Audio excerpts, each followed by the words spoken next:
Assalamualaikum warahmatullahi wabarakatuh, Sobat Botani Budidaya Walet. Jumpa kembali bersama kami di channel Indo Walet 57. Apa kabar teman-teman hari ini? Mudah-mudahan kabar teman-teman semuanya baik. Dan sebelumnya selamat tahun baru. Mungkin ini sudah sedikit terlambat, tetapi walaupun terlambat paling tidak, sama seperti halnya dalam budidaya walet, walaupun mungkin sedikit lambat, itu lebih baik daripada tidak sama sekali.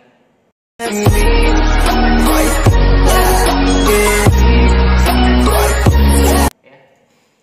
Oke, Sobat Botani Budidaya Walet, sebelumnya terima kasih banyak yang sampai di tahun 2022 ini masih tetap nonton channel Indo Walet 57. Dan kali ini kita akan membahas sesuatu yang sampai sekarang masih kita terus perbincangkan, bahwa budidaya walet bukan magic.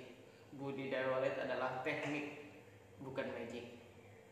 Dan jargon ini ya sangat populer, sangat familiar di telinga petani walet semuanya.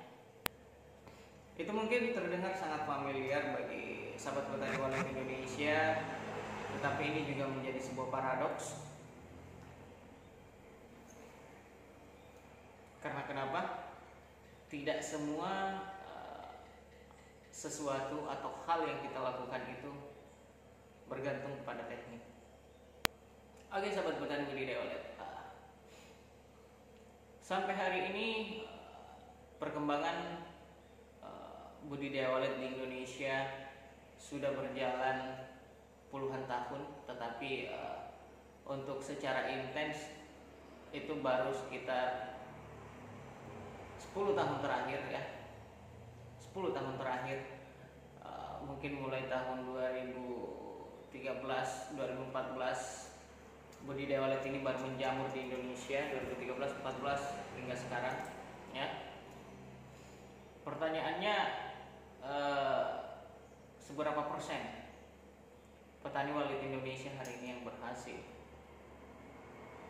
Sedangkan kita ketahui yang kita hadapi ini adalah makhluk hidup ya. Makhluk hidup, tentu yang namanya makhluk hidup itu fleksibel. Fleksibel dalam artian sama dengan manusia. Makhluk hidup itu kita tidak bisa memprogram seperti komputer ya. A, B, C kita atur, kita susun, kemudian kita tahu hasilnya seperti ini ya. Kita berhadapan dengan makhluk hidup. Makhluk hidup ya pasti akan berubah-berubah. Ada proses tumbuh, ada proses berkembang, ada proses kebiasaan yang berubah. Itu yang pasti kita hadapi. Karena itu kenapa budidaya walet itu tidak baku. Tidak baku dalam artinya ya, karena kita tidak bisa menetapkan sesuatu ya. Kita tidak bisa mengatakan bahwa A hasilnya akan seperti ini, B hasilnya akan seperti ini. Kita mempunyai manajemen resiko yang begitu besar. A belum tentu hasilnya akan sama dengan A yang lain. Kita menggunakan teknik yang sama, kita menggunakan konsultan yang sama, tetapi tidak akan sama hasilnya. Kenapa? Karena kita berhadapan dengan yang namanya makhluk hidup. Ya, kita pakai konsultan misalnya sama, konsultan yang sama, desain bangunan yang sama, menggunakan suara yang sama, hasilnya akan berbeda. Baik itu dari pemilik gedung yang berbeda ataupun pemilik gedung yang sama, dari gedung A dengan gedung B pemiliknya sama, hasilnya akan berbeda. Walaupun semuanya 100% disamakan, tetapi hasilnya akan berbeda. Nah, lantas yang jadi pertanyaan lagi, budidaya walet itu kan teknik ya. Banyak kan yang mengatakan budidaya walet itu teknik, bukan magic. Nah, ini paradoksnya di sini. Paradoksnya di sini. Karena kalian percaya bahwa budidaya walet itu teknik, bukan magic, ya. Teknik ya, kalau memang budidaya walet itu teknik ya sudah, kalian gunakan teknik yang sama. Gunakan konsultan yang sama, tekniknya sama. Apakah hasilnya akan sama? Ini pertanyaan untuk teman-teman. Apakah hasilnya akan sama? Kalian menggunakan teknik yang sama loh. Kalian percaya budidaya walet itu teknik, bukan magic. It's okay, kita menggunakan teknik yang sama, tapi hasilnya belum tentu sama. Karena kenapa? Budidaya walet itu magic. Magic dalam artian kita harus percaya bahwa yang kita hadapi ini adalah sebuah hal yang gaib. Rezeki itu gaib. Budidaya walet itu masalah rezeki. Kalau ada yang memang mengatakan bahwa budidaya walet itu bukan magic, saya berani bertaruh kalau memang itu teknik. Kalau kita punya teknik, kita akan tahu ya. Kalau kita percaya 100% teknik. Misalnya kita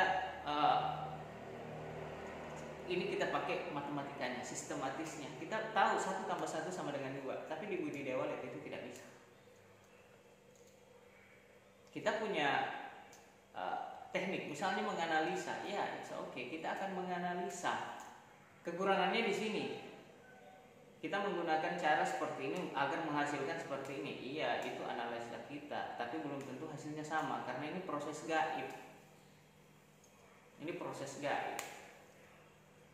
Dan sesuatu yang gaib itu ya kita serahkan kepada yang di atas. Sembari kita berusaha semaksimal mungkin.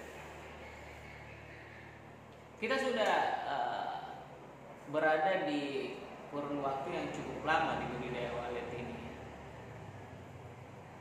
Anda mungkin sudah pelajari berbagai macam teknik. Kita sudah mempelajari berbagai macam cara dalam budidaya walet. Bagaimana cara sukses untuk bisa sukses di budidaya walet ini. Gedung kita bagaimana caranya bisa sukses. Bertahun-tahun kita nonton YouTube, bertahun-tahun kita belajar dari ahlinya, dari pakarnya, datangkan konsultannya, tetapi masih banyak juga hasil yang kita dapatkan itu belum maksimal. Karena kenapa? Persoalan gaib tadi ini. Hasil ini sesuatu yang gaib. Sesuatu yang gaib itu kita tidak akan pernah bisa tahu.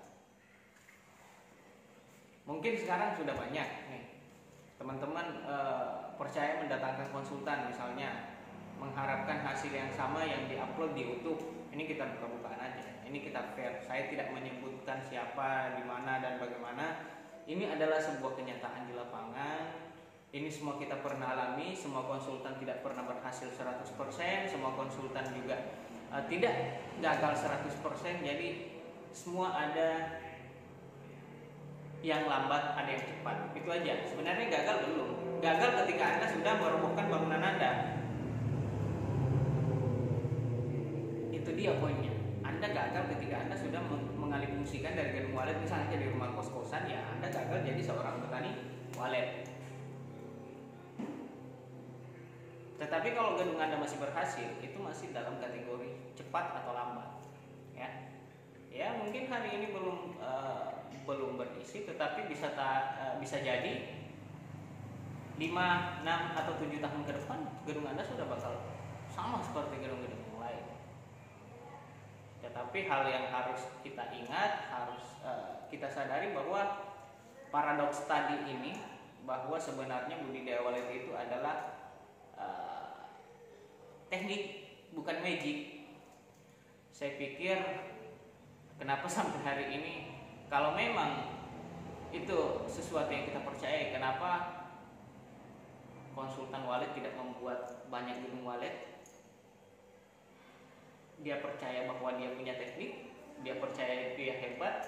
Silahkan Anda buat gedung walet, Anda gunakan teknik Anda, tunggu hasilnya.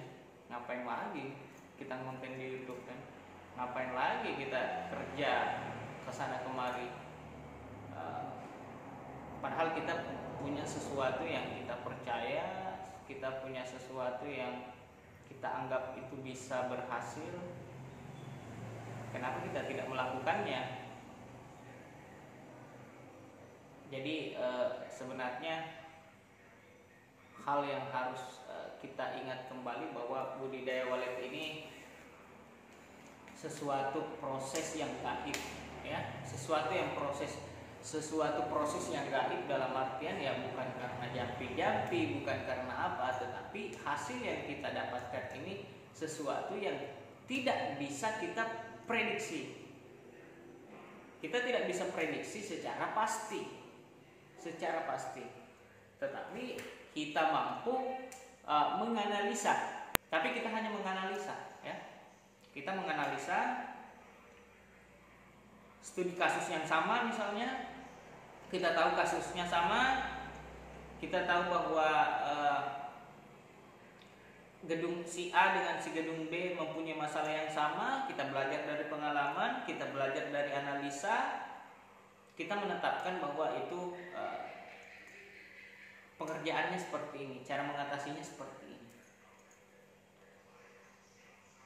Kita hanya memprediksi, ya. Kita hanya memprediksi sesuai dengan pengalaman apa yang sudah kita lalui. Kita tetapkan contoh, kita analisa masalahnya.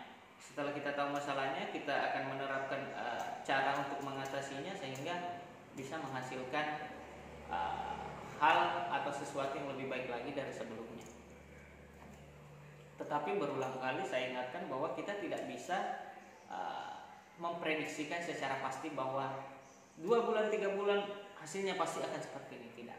Karena kembali lagi, ini adalah proses yang gaib. Walaupun Anda menggunakan konsultan yang sama, Anda menggunakan teknik yang sama, jangan harap hasilnya juga akan sama. Jadi kembali lagi kita flashback, ya. Kita kembali sadari apa yang mungkin selama ini kurang. Karena saya yakin ketika kita sudah berada di budidaya walet ini 2-3 tahun, tentu apa yang kita lakukan itu saya pikir sudah maksimal, ya. Petani walet, teman-teman semuanya, ketika sudah berjibaku di gedung 2-3 tahun itu tentu menguras tenaga, menguras pikiran, menguras biaya, tetapi mungkin sampai hari ini hasilnya belum maksimal. Jangan putus asa, tetap kita cari cara bagaimana caranya bisa lebih baik lagi gedung kita kembali kepada diri kita, mungkin kita akan perbaiki sedikit demi sedikit. It's okay, budidaya walet bukan magic, budidaya walet adalah teknik, tetapi ingat ada faktor X yang mempengaruhi berhasilnya sebuah gedung walet. Oke sahabat petani budidaya walet, mungkin cukup video kali ini, mudah-mudahan video kali ini bisa memberi manfaat. Jangan lupa subscribe untuk Anda yang belum subscribe channel Indo Walet 57. Silakan like dan silakan berkomentar untuk Anda yang tidak senang ataupun senang dengan video ini. Silakan, kolom komentar kita selalu terbuka untuk para petani budidaya walet Indonesia. Sampai jumpa di video selanjutnya. Akhir kata, wassalamualaikum warahmatullahi wabarakatuh. Salam Bioremas.